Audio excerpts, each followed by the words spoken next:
कक्षा 10 के त्रिकोणमिति परिचय का प्रश्नावली 8.1 क्वेश्चन नंबर 4। क्वेश्चन नंबर कितना 4। क्वेश्चन क्या दिया गया है, यदि 15 कोट ए बराबर 8 हो, यदि 15 कोट ए बराबर कितना हो 8, तो साइन ए और सेक ए का मान ज्ञात कीजिए। हम लोगों को दिया गया है 15 कोट ए बराबर 8 और ज्ञात करना है क्या, साइन ए का मान और सेक ए का मान। तो सबसे पहले ध्यान दो कि यहाँ पर भी एंगल ए दिया हुआ है और यहाँ पर भी जो मान हम लोग को निकालने के लिए कहा जाता है उसका भी एंगल क्या दिया है, ए दिया गया है। मतलब कि यहाँ पर थीटा के जगह पर क्या है ए, तो इसके अनुसार से ये क्या हो जाएगा, लंब हो जाएगा और ये आधार हो जाएगा। ठीक है, और ये कर्ण तो हमेशा बरकरार रहता है, कर्ण का मान कभी चेंज होता है क्या, त्रिभुज में सबसे बड़ी भुजा कर्ण होती है। चलो ठीक है, तो हम लोग चलो इसको हल करते हैं। सबसे पहले क्या लिखेंगे, लिख देते हैं हलो हल।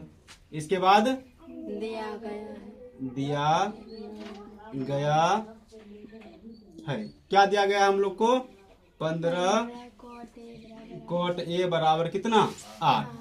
तो यहाँ पर थोड़ा सा ध्यान दो, अगर यदि हम लोग कोट ए को अकेला करेंगे तो क्या इधर 8 और ये इधर जो इसके साथ में गुना में इधर किस में हो जाएगा, भाग में, बटे में क्या हो जाएगा 15। यानी कि कोट ए बराबर कितना दिया है 15।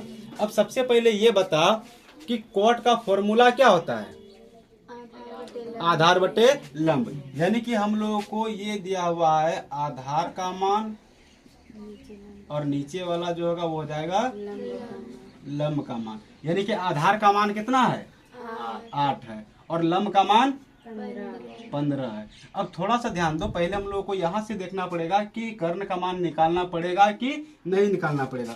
तो बताओ साइन का सूत्र क्या होता है, लंब बटे कर्ण, लंब बटे कर्ण।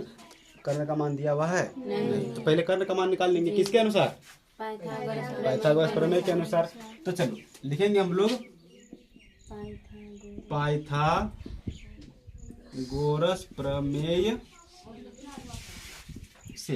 तो पाइथागोरस प्रमेय से क्या होता है, AC का स्क्वायर यानी कि कर्ण का स्क्वायर बराबर BC का स्क्वायर प्लस AB का स्क्वायर। ठीक है, तो AC का तो मान ज्ञात ही करना है, तो AC के जगह पर AC स्क्वायर है तो स्क्वायर।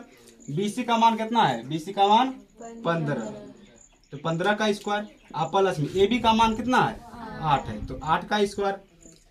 AC का स्क्वायर है तो AC का स्क्वायर। अब बताओ 15 का स्क्वायर कितना हो जाएगा 225, तो 225 आप प्लस में 8 का स्क्वायर 64। अगर AC को हम लोग अकेला करेंगे तो इधर क्या लग जाएगा, रूट लग जाएगा, इन दोनों को जोड़ना पड़ेगा। तो 5 4 9 हो जाएगा, 6 2 8 हो जाएगा और इधर 2 हो जाएगा। बता तो 289 का पूर्ण वर्ग निकलता है 17। तो यहाँ पर लिख देंगे 17, यानी कि AC का मान कितना निकल के आ गया 17 निकल के आ गया। अब हम लोग इसके अनुसार से थोड़ा सा यहाँ ध्यान दो, इधर थोड़ा ज़्यादा हो जाएगा, 2 तो माने निकालना है, यहीं पर आ जाएगा हम लोग का। देखो तो किसका मान निकालना है हम लोग को, साइन ए का, साइन ए। तो साइन का सूत्र क्या होता है, लंब बटे में अकर्ण की छुच्छे कर्ण। तो लंब कितना है ए के अकॉर्डिंग 15, कितना है 15, और अभी अभी हम लोग निकाले कर्ण का मान कितना 17। तो एक आंसर हम लोग का यहाँ पर आ गया। अगला हम लोग का सेक ए, सेक ए बराबर, तो अब बताओ सेक किसका उल्टा होता है, कोस का उल्टा होता है। तो कोस का सूत्र होता है आधार बटे कर्ण। तो सेक क्या हो जाएगा, कर्ण बटे आधार। कोई दिक्कत किसी को नहीं।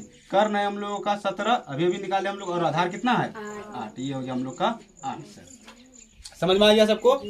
चलो चौथा नंबर कंप्लीट हो चुका है। ठीक है।